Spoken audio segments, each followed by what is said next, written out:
Everybody, my name is Mr. Sawbladehead. I am one of the new co-hosts on Weld.com.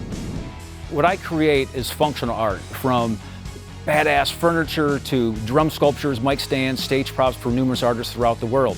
Now, I usually use just a few types of materials, but here in Weld.com, I actually get to learn from some of the best people in the industry, from cast iron to titanium, all the cool stuff that I can't even pronounce. I get to learn, and so can you. So stick around and stay tuned on Weld.com. The first step in this process is I'm going to get this down to bare metal here, so I actually have something to weld to. Not only that, the kind of look that I'm going for is that, obviously a brushed aluminum look, and I'm going to be using a 40 grit Weiler sanding disc to kind of get some of all that black paint off and kind of giving me some chunks that I want left for kind of that distressing. And then I kind of give you that satin type of look with some scratches and kind of smooth some of that stuff out. I'm going to use some heavy gauge wire brushes from Weiler as well too. Really cool stuff. Normally when I build stuff, I usually don't draw things out unless it's kind of industrial or modern contemporary. But everything is functionality, it has a purpose. I like this design. I came up with this type of design as my template. Reason being, I have 3 dogs and 3 cats that run around the house, and they like to run through the chairs, so I wanted a little escapeway, so they wanted to run right into them and have a cool little place to run through it. So this is kind of what I'm going for. Some of this is going to look like hosing, hydraulic hose. And once again, there's going to be a lot more flair to it as the build comes, because just like with all the metal on all my projects, the metal always dictates the design. So once I see something, then something else will pop on out, and another thing will pop on out, and you're like, looks kind of generic, but when you see the end results, you're going to love it. Real simple design, and you guys can do this yourself at the house. Now, your requirements might be different than mine. I'm actually building a custom kitchen island dining room table, so these chairs need to fit in coordinates with that. So these were a stock chair. Obviously, I wanted casters so they could roll around. We have epoxy floor, so it needs to have some casters to roll around, not to scratch it. So obviously, I needed to make a few little height adjustments. So I made that. Welded on my little plates, have my caster, so I have my height the way that I want. Refabbing a pre-existing chair into an aviator-style chair. So obviously, put the chair off, started to sanding it down with my Weiler heavy grit. It's a 40 grit to kind of start it with. And then I didn't take all the black paint out. I wanted some black in there, and I went with a wire brush to kind of give you that kind of a satiny, kind of a brushed look to it. As you can still see, still shows some of the black coming on through. And I'm going to do some distressing and stuff towards the end, but I'm going to envision everything as it starts to get put together. But also, so I can get a weld back here too. Obviously, you need to get clean metal to weld to.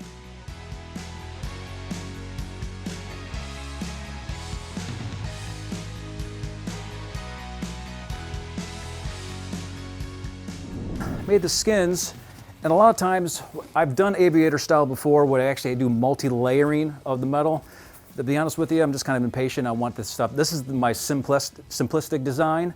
I'm doing another design for the other 4 chairs that are more elaborate, and I'll show you those in a little bit. But for this one, I want to do something simple that everybody can do. And I said I'm using the pre-existing framework as kind of like that hydraulic hose type of look. I'm going to put it behind it, kind of gives you that 3-dimensional look.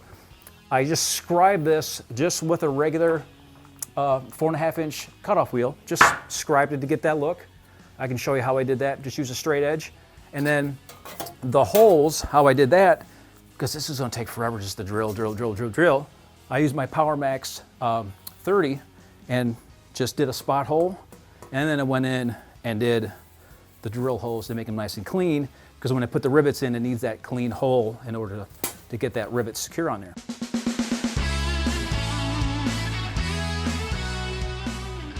I like to run my machines hot. I'm sure a lot of you guys like to as well, but if you're new to this stuff, it's thin gauge material. A lot of this, like I said, the stock type of chairs, obviously the metal is very, very thin, and sometimes I'll adjust my welder as I go. So if you burn a hole through it, just dial your welder on down and wait for it to cool and just kind of fill that back on up.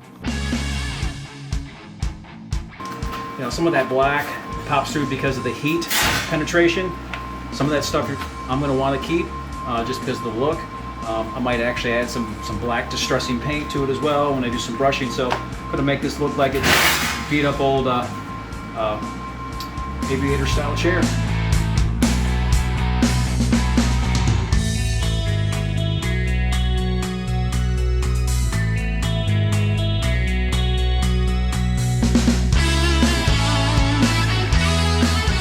it's got the skin on.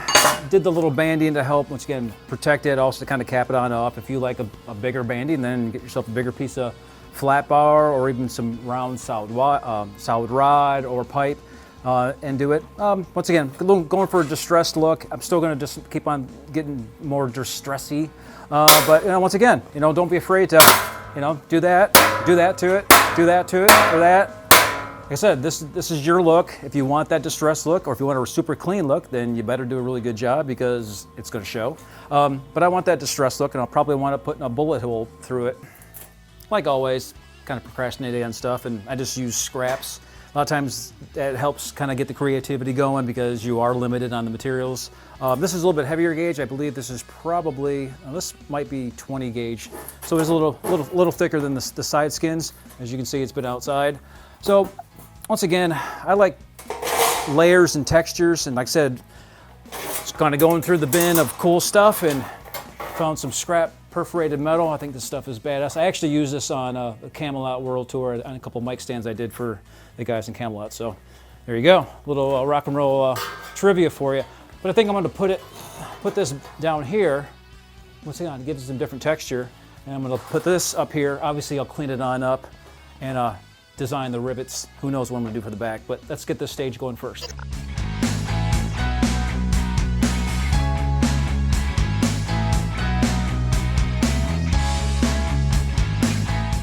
I had some scrap metal. I had to sand it down, get all the rust off. It's a little heavier gauge, like a 20 gauge.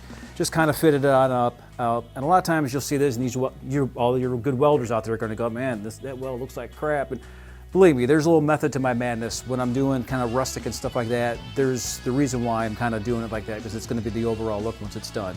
But I decided to I like texturing with different types of metal and just different layers.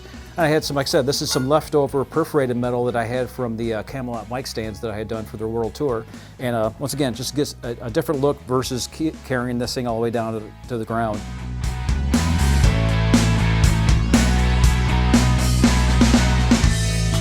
Just threw this on up here so I'm going to have to do a contour, because for the back of the seat, I'm going to figure out what I want to do. And a lot of times, like I said, it always works out well for me sometimes just to not even think about it, just cut it, and then if I make a mistake, sometimes the best mistakes make the coolest designs, especially when you're doing stuff like, rustic, industrial or steampunk or gearhead. A lot of times it's always the best mistakes. There's something I throw around or bang up or take my aggressions out. It winds up being the coolest part of the project. Still working on this contour, just a little bit more. I am going to do something impactful here. Just as a composition thing, I just see something here to go ahead and wrap this around, which I have an idea what I may do.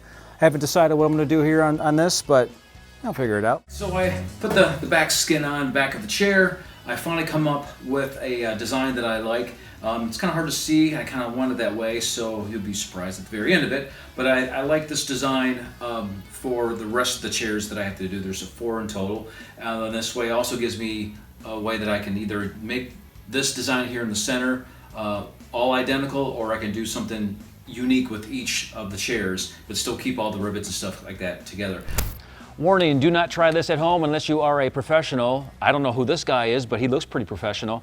Obviously, I still have all my digits, but seriously, I've been doing this for a long time. I have a certain technique and it's just a certain touch to it, but please, be safe, don't be like me. However, with the rivets, I'm going to go ahead and use my plasma cutter, just burn a quick hole, and then go ahead and drill it through, because drilling will take a little bit longer by doing over 100 rivet holes just in this back skin alone. So with all the rivet holes we have here, we probably have a good, probably 300 rivet holes in each chair.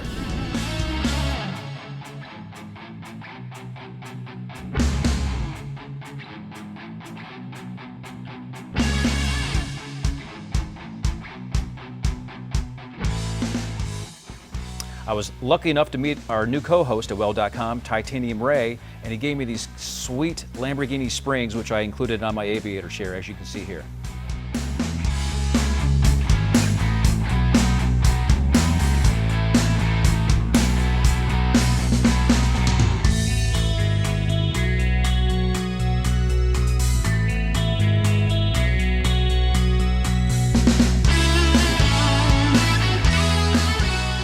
it's got most of the design done. I'll probably do a little bit of eye candy here and there, but now we're ready for rivets. I just got my big old box of rivets in, and now it's going to be the workout of riveting all the skins.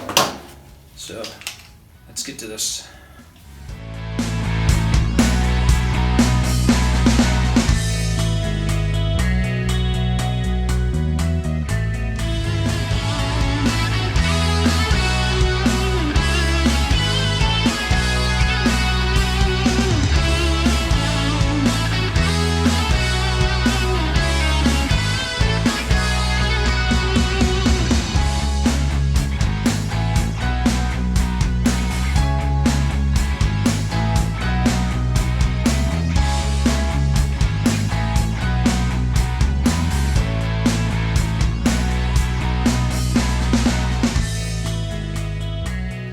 All right, so that's a wrap on Aviator Chair version 1.0, and now we have Aviator 2.0 coming soon. And you're going to see both of these together in its totality in with a special piece of furniture that's actually at my house, so stay tuned.